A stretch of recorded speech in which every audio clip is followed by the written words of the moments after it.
Hey, everybody. Welcome to Market Down Live.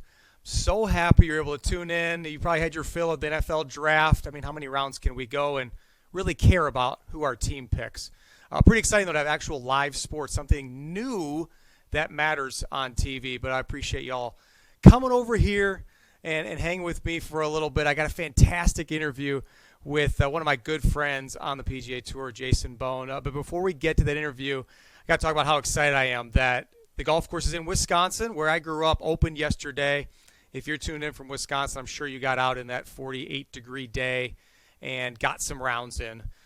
Good news for Illinois, where I live. We're going to open up golf courses on Friday next week, but a lot of stipulations, which I'm sure a lot of you around the country and around the world are having to deal with. The twosomes, 20-minute intervals on the tee, all that kind of stuff. But at least we can get out and see how rusty our golf games are. So I'm really excited about that, but equally excited is the interview you're about to see. Jason Bohn, I got to sit down with him on Monday, just 4 days before his birthday. It was his birthday yesterday, his 47th birthday. Fantastic storyteller. He will have you laughing. He always has me laughing. And we always joke on the PGA Tour when we went to like Denver or Reno. We say, hey, Jason, does your voice carry 10% further here, just like the golf balls? Because it did. He's loud. So much fun to be around, though. Very engaging. I know you're going to enjoy it. He actually starts by talking. Well, I got him set up on the prank that he pulled on me. I hope you enjoy it early on in our interview. I was thinking about getting back at him on the prank that he did in this interview. I thought, you know what, Jason, why don't I throw out to you that they're going to change the PGA Tour Champions age to 48, because he just turned 47, and it's 50 on the PGA Tour Champions. And you'll see in this interview, Jason's really excited for that time, and he's working on his game. And I was thinking of throwing it out there, but if you know Jason Bohn's story, you know he had a heart attack 4 years ago, and I was not ready to give him another heart attack. So enjoy this interview with Jason Bohn. We go for about 34 minutes, got some great stories, and on the back end of it, we'll talk about the tip he gives you. At the very end, I'll fill in a couple of the details, and you all have a lot of fun. Joining me today is a two-time winner on the PGA Tour, hanging out in front of his golf den down in the basement, I think, in Georgia. Jason Bohn, welcome to Market Down Live. Hey, Mark, how you doing, buddy? Good to catch up. Glad to be here. How's this home isolation thing going for you? How's e-learning in the Bohn house these days? You know what? It's fantastic. I probably should have been an educator, but no, and all joking aside, my kids are full on in school. We're very fortunate to be where they are. They report every day. They have every single class, all their instructors. It's all online. It's all Zoom. So Tawana and I are fortunate enough that we are not doing any educating. So that's why I would be a great educator, because I don't have to do any educating. But it's been great for them, and it's given some a little accountability, it's been nice. They've had to their schedules changed slightly, but not too much. So it's been good. You just got to make sure the Wi-Fi is up and running. Yeah, that is the one major expense that we have expended over this time, is we had to totally redo and update all the Wi-Fi systems so that we could kind of all be on it at the same time, because everybody's on it, You got a great place to social distance, too, from your family down here. Looks like a great setup you got. Yeah, this is above my garage, so I'm kind of out away from everybody. So, but yeah, this is what we would call, I know I see you're standing in your office, too. This is our office, so... Yeah, it's kind of nice. I've got a TrackMan simulator that I've been having for a couple of years, and I really enjoy it. And I get up and I do a little bit of practice pretty much almost on a daily basis, whether it's just making some sort of swing or working on some sort of move or whatever it is. And then my kids get in here, whacking around. We play some golf courses. It's definitely provided a lot of entertainment, especially right now. It's better than hitting into a net. I grew up hitting into a net in the north, just like you did. You grew up in Pennsylvania, and you have to figure it out as you go about practicing in the winter. I want to touch on something that we had a little fun with out on tour. And I will say, Jason, you're known as a bit of a prankster out on the PGA Tour. And you got me pretty good at a charity event in Alabama. You want to share with my listeners and my viewers what happened? Oh, yeah. Well, And I actually love this, Mark. I'm so glad. You're such a good sport. We knew we could do it to a good sport. Yeah, so we were raising money there in Tuscaloosa for the tornadoes that went through a few years ago. Did a lot of damage, and I think you probably had set up an event that we were all at, and it was just a silent auction type environment. And when we got into the silent auction, you just walked in, you signed in, and everybody got a number, and you just kind of looked at your number. Well, I just happened to be standing over your shoulder and kind of peeking at your number, and saw what your number was. And so I started bidding on everything I could bid on with your number. And actually, I was just trying to bid on probably the most obnoxious thing that I knew a tour pro would have to carry or get out of there and take with him on an airplane or get to the next site. And there you was found a beauty. I know you found a beauty. I did. There was a wonderful item. It was, and I thought Amy would love it. Actually, it was a Matthew McConaughey signed full-size surfboard. So I thought, why don't we just build this thing to the roof and make Mark Wilson get the surfboard? And I think to your surprise, you end up winning the surfboard. So I can't exactly remember what you paid. I do know that I am definitely waiting for you to get back at me. I understand that, but it did go to a great cause, Mark, and you helped a lot of people, and we really appreciate that. That's the way I looked at it. I remember I bid on a Hogan print. I was so excited about it. I went up to that table where you paid for the stuff, and they said, yes, Mr. Wilson, you did win something. But she didn't walk and grab the Hogan picture. She went and got that surfboard, and I was pretty surprised that I knew immediately, though, that it had to have been you because we were walking around together that night. So tip to everybody, hide your bid number. Very important one, especially with a group of friends, especially when you're with Jason Bohn. But is that what you miss most about being on tour right now, the camaraderie with the guys? There's no doubt. That and the competition are the two things that make us just thrive. You know, we just want to compete. When you're actually in the process of those 18 holes, there's nothing more intense, stimulating for the brain, nothing more, in my opinion. But then outside of that, those moments when you're on the range and you're working on your game, you're going to dinner, those are like, to me, at the very end of all of this, when I'm laying down and I'm about to enter into the pearly gates of heaven, I will look back at not how many trophies, not how much money, not any of that. I will look back at every single relationship that I built and made on the PGA Tour. It is a remarkable amount of people and a remarkable, I mean, I can't be grateful or thankful enough to the people who I've met and the friends that I've encountered and embraced through that. I mean, that is what I miss the most. I mean, I can't tell you, going out to dinner on a Tuesday night, you know, just casually with you guys is just, I mean, it was a great ab workout. I mean, we would laugh so hard. I mean, we didn't have to go into the gym because we would just be laughing at like Carl Peterson or yourself or Tom Gillis or something. I mean, it was just great. So that's how I've kept my abs in the way they were. I've kind of lost some form because of that. I haven't been able to laugh so much out there. That's a great way to work out. And I think back to how this all started for you. Started a little bit differently than most guys. I mean, there are the guys that turn pro early. You got Rory McIlroy, Seve Ballesteros. I mean, some guys turn pro early, ready to get on the PGA Tour, but it was a collection of shots your freshman year there at the University of Alabama that really changed your life. Oh, yeah, no doubt. No doubt. So when I was a redshirt freshman at the University of Alabama, and during that time, they had a hole-in-one competition that you paid $1 ball for. They were raising money for a charity, the Jemison Society, which was restoring a home that wasn't burned in the Civil War. And every $1 bought you a ball. You had to hit it within a 6-foot circle. If you hit it within the 6-foot circle, it qualified you for the semifinals. Well, I only had, at 19 years old, I had $10. So I bought 10 balls. I hit one in the circle. And then that qualified me for the semifinals, where there were about 150 shots in the semifinals to be hit. And they needed to measure the 12 closest. So after everybody hit their shot, they measured the 12 closest. Well, the night before was Halloween. And I'm a 19-year-old at the University of Alabama. And I went probably to every single costume party in Tuscaloosa that evening. And I ran into a few punches. A couple of them were spiked. A couple of them weren't. But anyhow, I was not feeling that great the next day when this competition, the semifinals and the finals took place. And Fortunately enough for me, my name was drawn third out of 150. So I figured, well, if I hit a bad shot, I just get to go back to bed.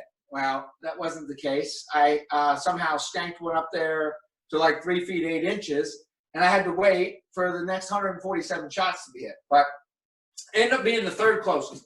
So they take all 12 guys, and they take them to a hole in the golf course, and they give you a ball. They wouldn't even let me use my own ball. They were like, no, it's got to come out of a pack. It was filmed. It was all for insurance reasons. You know, all these criteria were all built around this insurance policy. And it was a 135-yard shot. Well, at this point, I was just ready to get back to bed. I mean, it had been kind of hours going on this range. And, so I just tossed my ball on the ground. I didn't tee it up. What kind of ball? What brand was it? Do you remember? Oh yeah, I'm about to give your viewers a little taste of something that maybe nobody's ever seen. But so anyhow, I take this 9-iron and I swack it. I hit this little heel cut. Takes 2 bounces, falls in the hole, and I win $1 million. And I'm going to show you right here that this is a pretty rare piece of memorabilia of mine, Mark. Oh, I thought you were going to bring out the ball. You must have the club and the ball. It is the club and the ball. Sweet. And it is a Top Flight Tour. So this was in 1992, and that probably was the hottest ball in the market at the time. But I'm glad it wasn't anything that had any spin on it, because it did hop twice to go in. So, but yeah, Mizuno 9-iron Top Flight Tour golf ball. I don't know if you can see that. That's a nice wear mark there on that 9-iron. Well, yeah, I was okay at that point, I guess. Those were hard balls, lots of sand down there. But, yeah, so right after that, my mom framed this for me and has given me this club and the ball, and it's stayed in my office now forever. So, but, yeah, pretty rare. Not many people have seen that unless you've been to my home. So I just wanted to share that with you. Well, now, I mean, Mark It Down Live has millions and millions of viewers, Jason. So, well, good. Now out there. All right, great. Well, I hope all 7 people enjoy that. So that would be great. But I'm glad you shared. I mean, we're just going to go off the charts after this one. And obviously, you had to turn pro then. Was there any doubt in your mind whether you should keep your amateur status and play in Alabama? Zero, absolutely zero doubt. There's $1 million, Mark. I mean, I know that was okay. That's in 1992. Think about that. I mean, right now, if they said, "Hey, you want to say an amateur turn pro for $1 million?" I'm taking the $1 million. I probably would have done it for 100,000. I just wasn't going to tell them that. But yeah, I mean, like seriously, that's it was life changing, and to be 100% honest, it was the only reason why I was ever able to chase my dream of playing professional golf. Had I not hit that hole in one, it was an annuity. I got paid $50,000 a year for 20 years. I guarantee you, I would have been a dentist. That's what I would have done. So I've been looking down somebody's mouth and playing golf on Wednesday and Friday afternoons. That would have been my life, and it all turned around because of one wonderful Halloween, day after Halloween, hungover 9-iron. I mean, that's really how it kind of happened. So. It's a great lesson for the kids out there, to go and party all night long, and then you might win $1 million the next day. And I will tell you that my mom always told me nothing good ever, Jason, nothing good will come over after a hard night of drinking. And I just totally proved her wrong. So, but that's the only thing I think that could ever happen after that. But yeah, so I definitely called her and let her know that she was wrong. She really was not aware that something good could come from that. So it worked out. And you mentioned it there when you were talking about it, saying that really helped you get, out on the mini tours and eventually on the PGA Tour, because it costs a lot of money to chase your dreams, and to have that money, not have to search for sponsors right away, certainly helped you get to the Canadian Tour, where you also set another amazing record. They're shooting a 58 in a tournament there to win. Pretty tremendous. Talk about that a little bit and what you do to be able to go that low, because I know personally, and I'm sure a lot of my viewers feel the same way, when you go low early, I'm just looking for the clubhouse. Yeah, the thing, I only played 13 holes, so that was a big difference. No, I'm kidding. But yeah, seriously, it was one of those days. I guess they we talk about the zone a lot. You hear it talked about a lot, and it's really difficult to say what it actually is. But it was one of those days that I do remember a lot of details from the day. but I also remember it being very slow. I never felt rushed. I never felt excited, overexcited. I just never really of going low. And I think that's what enabled me to just continue to go low. Now, why? I don't know. I do know that it was the Sunday after September 11th. So that was really the whole September 11th thing. Everybody was on their mind of just how crazy it was. We were stuck in Canada. We couldn't cross the border. So maybe it was a, hey, this doesn't even really matter. It's just so small picture. I didn't even care. My mind was probably in places that I couldn't even imagine what those people in New York were going through and all across the world. So that I look back at that now, and I think maybe could have been the reason why I just never felt really anxious. But yes, I got off to an unbelievable start. I was 9 under through 7 holes. I birdied every hole and eagled both the par 5s. And then I made a bogey on the 8th hole, and then birdied 9 and 10. And so I'm like, man, I'm 10 under through 10 with a bogey. I mean, it really, it was absolutely incredible.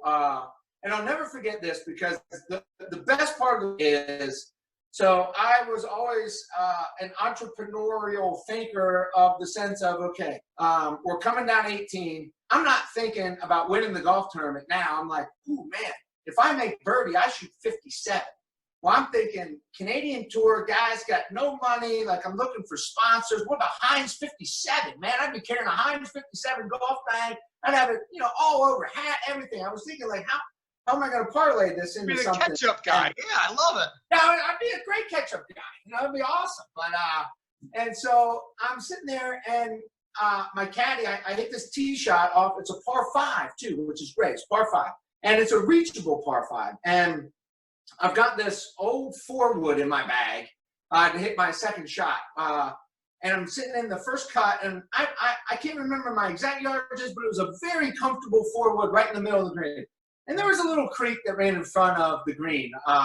And I was like, hey, man, what about I just hit this 4-wood right in the middle of the green? And he put his hand on it. And this is, and he said, if you pull that, I'm snapping it over on my knee. Here's your 6-iron, lay up, and let's win this golf tournament. And this was a caddy who I had for, from that point, previous and over 13 years. Billy Spencer was the caddy, and he's still caddying on the PGA Tour right now. And I'll never forget that, because from that point on, I called him Captain Layup. We ended up making par and winning the golf tournament, which was his job. It was totally, he did everything in his job to make me do what I was supposed to do. But I wanted to still, to this day, the one shot I regret, like in my whole career, man, I wish I could have rifled that thing right in the middle and 2-putted, shot 57. And I'd maybe still have Heinz 57 right here on the chest, But I knew at least I would have got a case of ketchup or something out of it, So. But you probably would have lagged. Let's say you hit in there 6 feet for eagle. Would you have purposely missed that puck? Because who wants to shoot 56? I mean, I don't know consciously, but subconsciously, I guarantee it was in there, Mark. There's 57 was all in my head for some reason. But it was an incredible round. I ended up winning the golf tournament, coming from way back. I think it was 6 back to start the day. And so I shot 58 on Sunday to win the golf tournament. And it still, I mean, there's still a lot of emotion all tied to it for me. I still think about it a lot, and I laugh about it every time I see Billy. And I call him Captain Layup all the time. And it's unfair to him because he did do his job, but still, I'm as unfair to him as I was to you with the Matthew McConaughey surfboard. So it all worked out in the end. But that's a great lesson about reaching your potential. How do you reach your potential? And sometimes it's with a perspective of being in the present. And that sounds like what you did so well there in Canada. And this week on the PGA Tour should be the Zurich Classic of New Orleans. Now it's a team competition, now different format, but you won the thing in 2010. Wondering, you're going to have a little watch party on that screen behind you, pop in the DVD, maybe order something from Acme Oyster House there in New Orleans and have them ship it in? I think that's a great idea. I mean, that's an awesome idea. I'm going to do that. I'm going to make my whole family line up in here, watch the full 4-hour coverage on Sunday. That's great. Yeah. I'm sure they're thanking you right now for making me do that for them. But yes, I would love to go Acme Oyster House. Yeah, and yeah, I have watched it before. I really have. I've gone back. Now that's incredible that you said 2010 because that's 10 years ago. I mean, that's amazing to me that it was 10 years ago. But I have watched it previously since then, trying to get my mojo kind of going back in my mind. How was I thinking those? So yeah, but I think it's great. My 10-year anniversary, I need to bring it back up, Mark. Well done, buddy. Yeah, I think that's great. Some fried shrimp and a couple of cold beers, and we'll pop in the Zurich Classic. There's nothing better than looking at videos when you're like 15 pounds lighter, your skin looked better, you less gray hairs. Less gray hairs, yeah, but that's less free putting. That's all that is. So, but yeah, I will definitely go back and watch that this week. That's a great point. But it was an incredible experience for me. It was maybe obviously it was the biggest win of my career. But I just on a golf course that I would have never ever expected to win on. Not being a very long hitter, and it being at that time, I think the longest golf course we played on the PGA Tour. But to that, for the viewers, I was 57 out of 58 from 10 feet and in with the putter. And that's why I ended up winning the golf tournament. Everything from 10 feet and in, I made it. I only missed one putt inside of 10 feet all week. And that's what happens. That's who wins pretty much at the end of the week, is the guys who really putt well from 10 feet and in. Do you remember a certain thought you had while you were putting that week? Yeah, this is crazy. I do. And I actually have I've got some putters here from my collection of years that I keep in my bags that I've putted with over the course of the year. And I should have had that ready to pull out for you. But what I did that particular week was I had flattened the putter. I had gotten on a Sam's putting lab, and my putter had a lot of rotation to it prior to that week. And so I flattened it for and I just was getting frustrated because I was doing it myself. I didn't have anybody else do it. I was at home the week prior. I missed a cut coming out of Hilton Head. And so that weekend I was flattening at my teaching pros facility, Scott Hamilton's.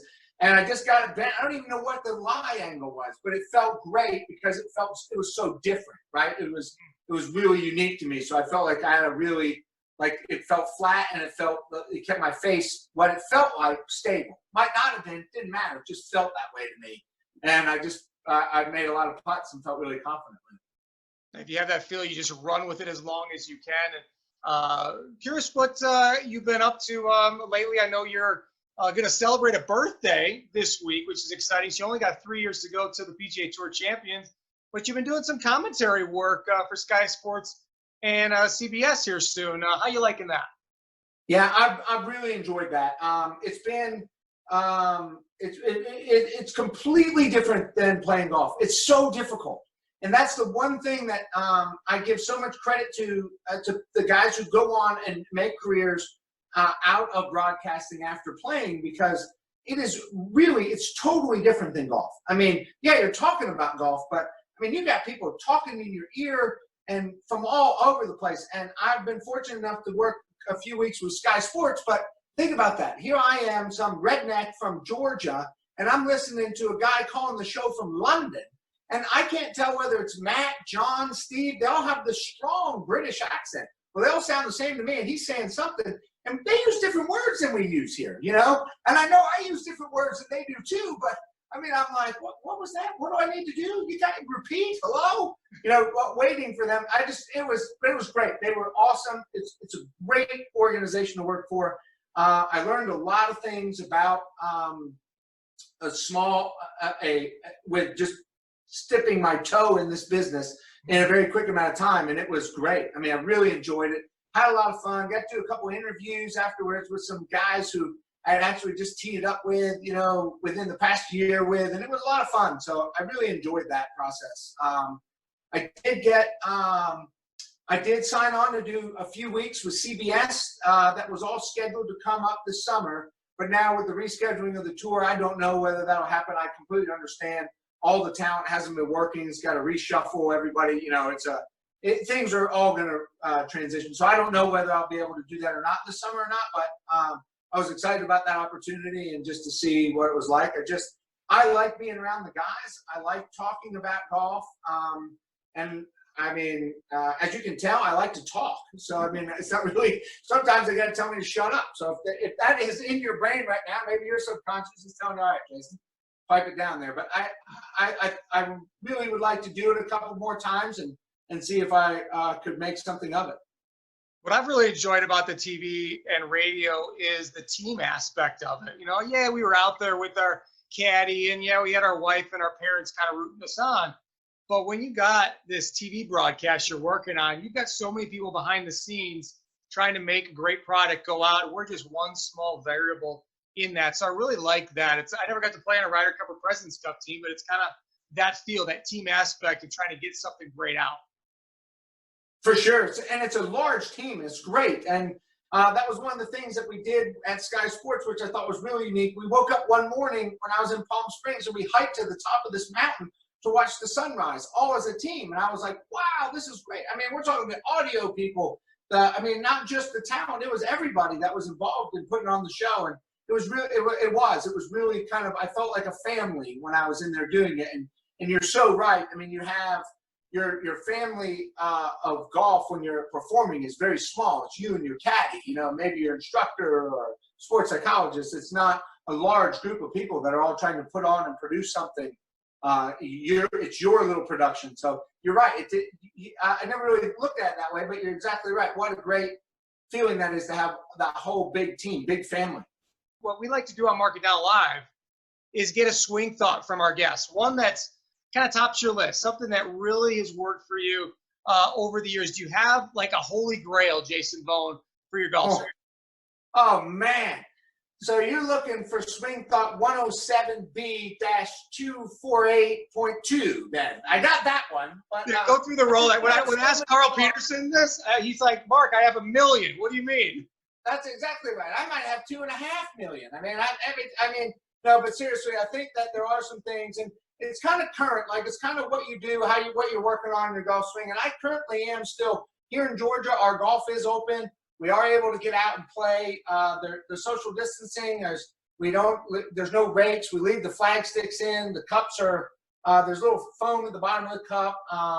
And I'm still able to go. My coach is about 35 minutes north of here in Cartersville, Georgia, and Scott Hamilton. So I'm able to run up there once a week or so and just, you know, hit some balls. We film it and we kind of work on some things. As you know, I'm not in the full grind that I was when I was playing, you know, 30 weeks a year on tour, but it's still like, I don't know, it's something in our DNA. I can't get it out. Like I feel like if I don't do something, I'm not doing anything. So I'm always trying to do something. But the thing that makes sense. I ran into was it Frank Beard a few years ago out in Palm Springs, and he's in his mid 80s, and he walked past me on the range. He goes, Mark, last night I thought about if I just turn my grip a little bit this way, it's going to fix everything. So I had to come out and try it. So believe me, Jason, we're going to be doing it till the day we die. That's exactly right. And to your viewers, there is no one thought, and it will change. And if it doesn't change, you're probably not adapting. I mean, it has to change. Just the feelings, once you produce something, it's gonna create a different feeling somewhere else. And so if you're not modifying, you're not changing, and you're not constantly kind of thinking and moving and adjusting, you're probably going to stay still. You're not going to really ever really improve. So I think that sticking on one thing might not necessarily be the right way, but it is currently for short, brief amount of time. So my thought, I'm going to show you here.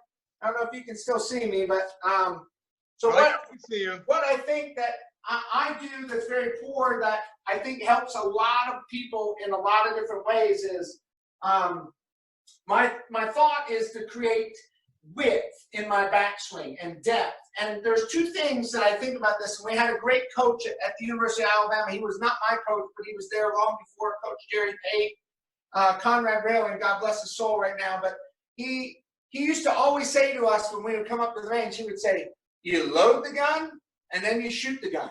And I was like, oh, no kidding. But I mean, like, it didn't make a lot of sense to me until now. It's really making a lot of sense of.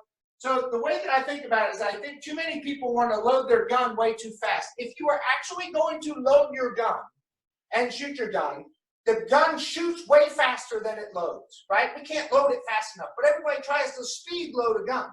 And so in my reference to this is, so the width that's created in the golf swing, when I get playing very poorly, I'm very kind of narrow. The club's very close to my head.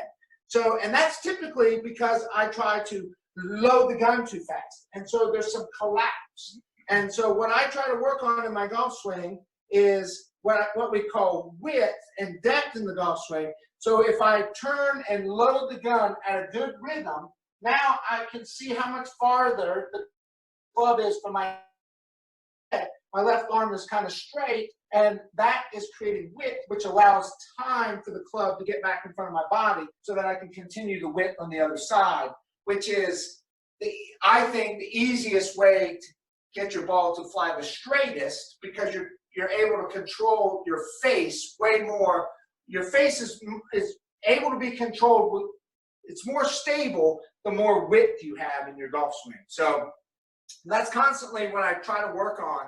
And if I get, typically the reason why I get narrow in my golf swing is because I try to load my gun way too fast. I just need to pivot and turn slow, load the gun, and keep that width.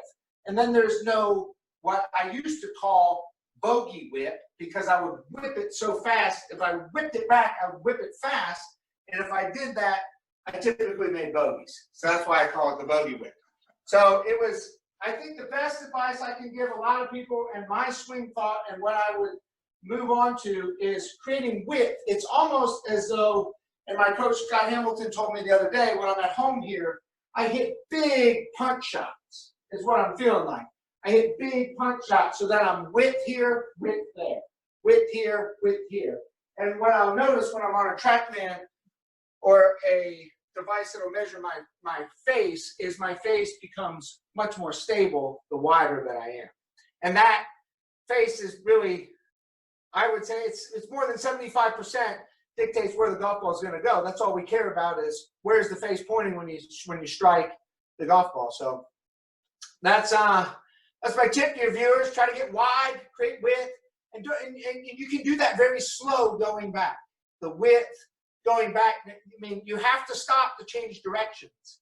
So, I mean, that's just physics. So if we work on the rhythm of going back and then creating that width in a slow manner versus a rush to get there, I think it's easier to maintain that width with the rhythm of a turn.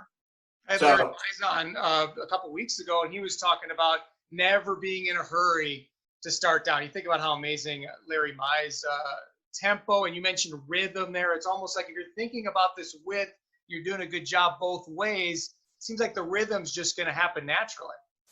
It's unbelievable how much my speed increases when my swing slows down. And I know that sounds so stupid, but it's because I'm not.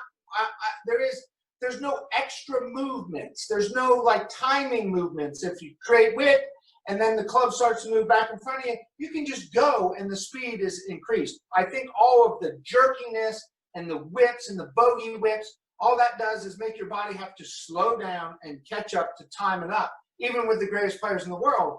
So it's like the rhythm of golf swings is, and I think, for me personally, and I think there's so many people that could benefit from, hey, let's take our time going back. You know, like, I mean, it needs to be, like, we need a good old Southern drawl on the way back. You know what I mean? It's not a quick, you know, like, we don't need to be that Northern, like, quick, oh, you know what I mean? It's a, whoa, like, real smooth and relaxed. And I think that, you know, there was always counts, but I kind of like to think of it, since I'm now a converted Southerner, I like to say it's my drawl. And I take it to the top, and so then I can hit big draws. You know, it's long and quiet and smooth. So Dr. Jim Suddy, who I work with a little bit, would always tell me, Mark, you're pulling on the club again, and that was what you're talking about. That width would really narrow at the top. I was pulling on the handle. It's like, stop pulling on the club, and that helped me out to try to, I guess, limit that transition being too fast, which is something I've struggled with my whole career. So Jason Bohn, hey, thank you so much. You gave me a pretty good ab workout. I'm sure my viewers too, are going to have a pretty good ab workout, listen to your stories, and fantastic swing thought that'll help your game. So we look forward to seeing you on the golf course real soon, or maybe in a commentating booth. Yeah, let's hope so. If you guys hear my nasally southern drawl, you'll know it's me. You won't have to see my ugly face. And but yeah, hopefully, and who knows what's going to happen. But, God bless you and your family and all your viewers, and everybody stay safe. And let's get through this.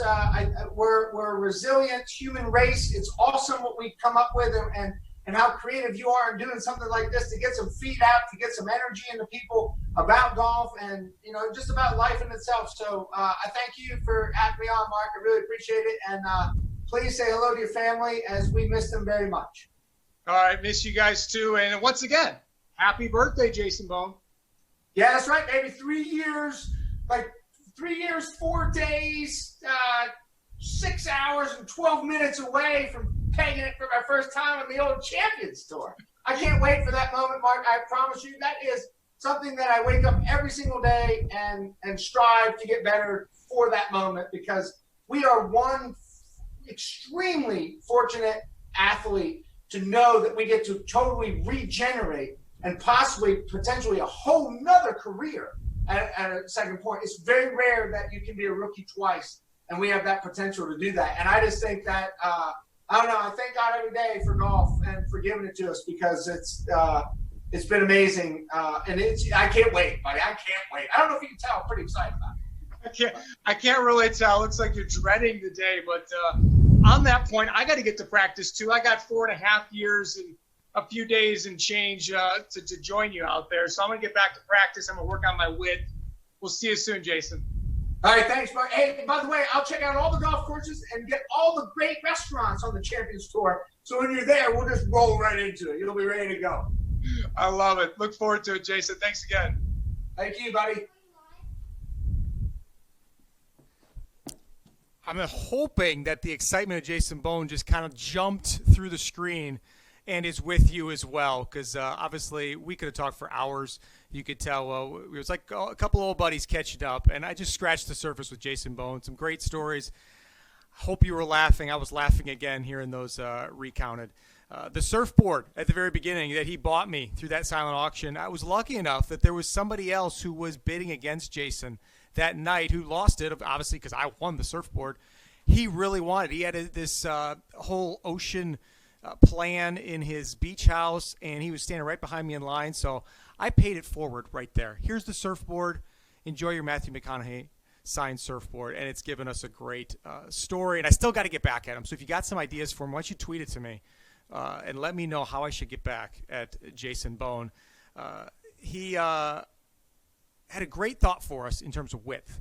Okay, so let's talk about width in the golf swing. He talked about loading the gun and shooting the gun. He's like, it's obvious, right? But if you get it back there nice and smooth with width, 90-degree angle if you're a right-handed golfer in that right arm right there, not letting that break down, which is something I usually do. I let it get a little longer, and that's wasted energy up there. So what Jason's talking about is let's be wide and smooth and rhythmic as you're loading the gun, and you'll find that it'll mirror it on the other side. It's going to be wide on that side as well.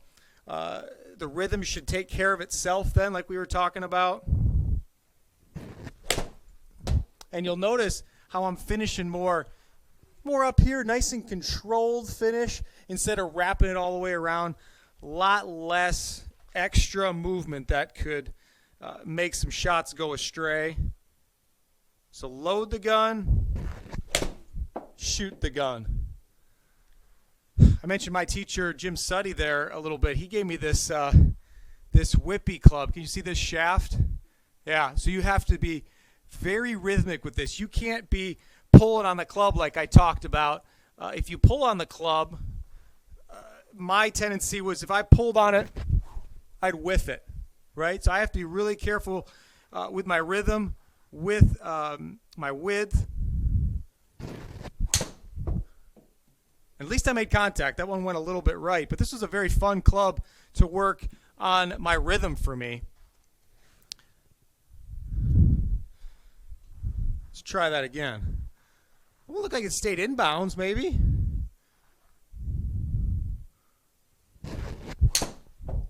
That was a little bit better. So I like that. It's going to be my mark it down for this week. I think Jason hit the nail on the head.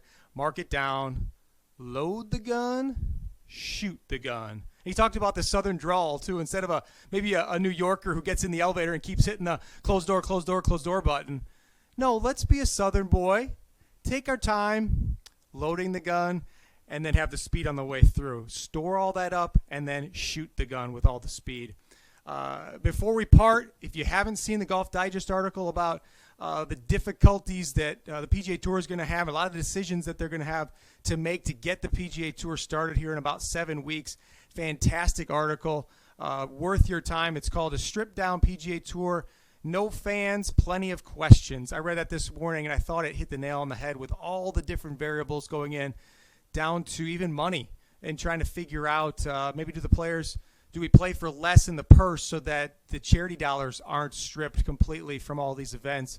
A lot of different decisions being made, but rest assured, the policy board, which is kind of like the PGA Tour's, other sports have their groups that kind of make those decisions. The PGA Tour has in-house elected players that do all that, and they're making decisions. They're meeting on a weekly basis. The Player Advisory Council, which makes up all of the basic different categories on the PGA Tour, are meeting on a regular basis, too, to put their 2 cents in.